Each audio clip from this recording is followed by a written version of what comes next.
All we are is the result of what we've thought. What's up world? My name is Matt and I make videos on how to think better, do better, and be better. And in this video, I'll be jumping to a topic that I've been looking at for the past 2 weeks, the 5 hindrances. The 5 hindrances are a Buddhist philosophy about things that get in your way when you're trying to meditate. And what I've learned is that they show up in everyday life. They're unavoidable. And I think it's very human to experience them. So what are the 5 hindrances, you ask? Well, the first one is sensory desire, which is exactly how it sounds. It basically means that you see something, you hear something, you smell something, you touch something, and you have the desire to do more of that, to hear more of that, to eat more of that. How does this relate to meditation? Well, in the moment, you may actually have the opposite effect. Say, for example, you are sitting down and the sense of the floor on your butt is uncomfortable. So you now have the sensory desire to not be sitting on that floor. And you have to move past that. With sensory desire, I think it's completely normal to experience that every day.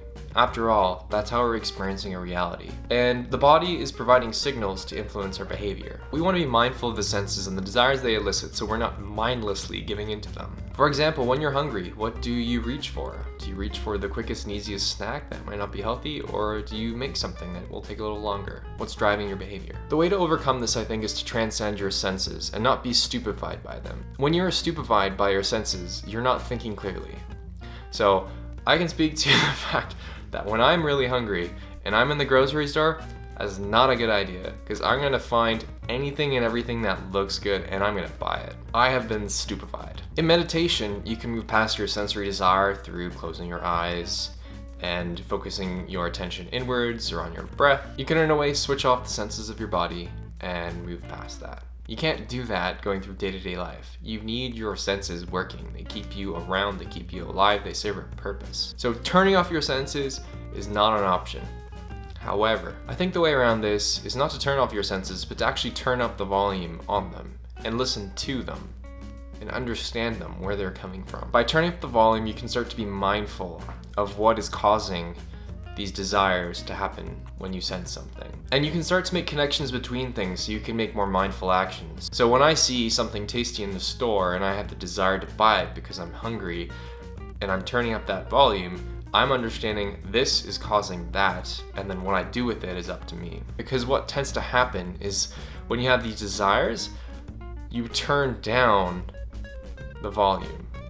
And so you'll mindlessly go through the behavior you've gone through a million times. When your sensory desires are clouding your thinking, they're not serving you, they're kind of getting in your way, or they're hurting you, then it's time to move past them. And number 2 is ill will. You have the feeling of wanting to reject someone or something through anger, bitterness, hostility, or just being pissed off. And the prime example I think of this is being cut off in traffic for me. There's nothing more annoying than someone cutting you off. I'm a pretty calm person overall, but you cut me off, I'm not happy. I'm gonna do anything stupid, but I'm angry at you. So, anger, you can see how this would get in the way of your meditative process if you're just trying to sit still. If you have those feelings and you're reflecting back on your day of that person that cut you off, you're not going to be able to focus. Your mind is going to a different direction. The thing with anger or bitterness or resentment is that it always feels justified at the time, but it starts to corrupt the mind and cloud your thinking. It's like grasping a hot coal. And it's also worth noting that ill will can be felt towards yourself through the form of guilt. And any feeling of guilt denies you the possibility of contentment. I think the first step to overcome this hindrance in everyday life is to step back and take a breath. Take some time to clear your mind. Then, once your mind is clear, bring your attention back and try and understand what caused those feelings inside you in the first place. And if it was a person that caused these feelings, then try and understand where they may be coming from. Once you've gone through the process, I think that the real antidote here, which is super cliche, but true, is love and kindness. By showing love and kindness, you can overcome this hindrance, because at the end of the day, the anger is only felt with you. And you may be expressing it to someone in hope of hurting someone, but you're really just hurting yourself. Like I said, you're grasping that really hot coal. Just let it go. Maybe the person that cut me off is trying to get to the hospital real quick, or maybe they're just a jerk, but that's not my problem. they're stuck being a jerk. What does matter is don't dwell on that feeling of ill will, because the only person you end up hurting is just yourself. And always be kind, because you never know what a person is going through. Number 3 is sloth and torpor, which is basically laziness, dullness of the mind, just not really being sharp and present and attentive. You're being a big sloth, basically. And this is a problem for meditators because, well, you don't want to fall asleep while you're trying to meditate. Now, applying this to everyday life, it tends to manifest in a lot of different ways. Sometimes it's snoozing your alarm 5 times in the morning. Other times you're just sitting on the couch watching Netflix. So sloth and torpor or just general laziness can really drag you down. Your energy can spiral down into disabling inertia where you really just don't feel like doing anything. So how can you overcome this? Well, you have to try and find a way of generating energy from within. Sloth is a lack of energy. A young child has a natural curiosity about the world. They have a beginner's mind. Everything's new to them, so everything's exciting. And this beginner's mind tends to generate a lot of energy. One suggestion would be to try and find a way of bringing out that beginner's mind in you. And I think one of the ways to do this is just to try and see beauty in the ordinary. You may also have other ways of generating energy from inside you. And so this is a very personal thing, actually, like everything I've talked about. Some things are going to work better for some people than other people. So it's about knowing yourself. I find a walk outside of nature for me can be very energizing. There's this really cool tree that I only recently noticed on my walks, and I call it Old Faithful because it must be the oldest tree in the forest. And it just kind of sits there and sways in the wind. It's beautiful. Figure out what techniques you have that rouse up energy within inside you and do more of that when you feel those moments of sloth and torpor. And some days are just gonna be harder than others. But as long as you try, you're doing okay.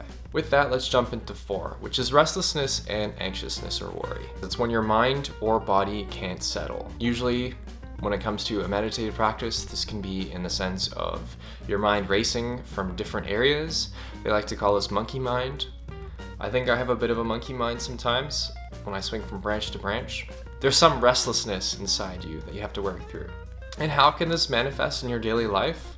Well, I think a big one here is that a lot of people aren't happy or comfortable with their own company, and so they go to their phone and scroll through social media or try and occupy their mind. They just can't sit with it because it's so restless. And there's also a lot of anxiousness around. People are focused in the future or the past, and that brings them some anxiety. For this one, we're gonna be talking about how to bring energy level down. If you are restless and anxious, you are holding too much energy. This can be felt physically and also mentally in the mind. I think one of the first steps here to overcome this in daily life is to understand what is causing these to arise in you. And by removing those activities or actions, you can separate yourself from that restlessness or that worry or anxiousness. And another really impactful thing here, I think, is to be grateful.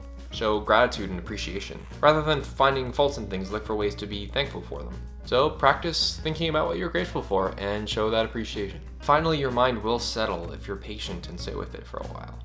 Sometimes it's a really long while.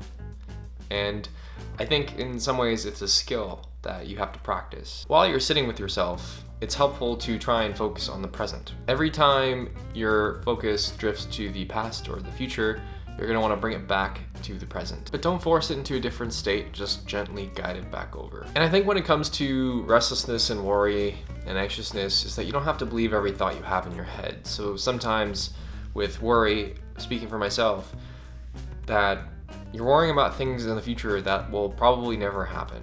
And so you don't have to believe where your mind is going with everything. Number 5 is doubt, which is a lack of conviction or trust. You are doubtful of yourself and your abilities or someone else's. The way this manifests in a meditative practice is that you start to doubt what you're doing and your ability to get to that mindfulness state. And it's sort of a spiral pattern at that point where you start to doubt yourself, which takes you further out of it, then you doubt yourself some more, and so on and so on. It's a bit of a cycle. In everyday life, doubt can manifest in a lot of different ways. Depending on your level of self-esteem, you may doubt yourself with lots of different things. And this is an obstacle in your way to be overcome, and you can do it. What's the antidote for doubt? I think doubt can be healthy in the right dose.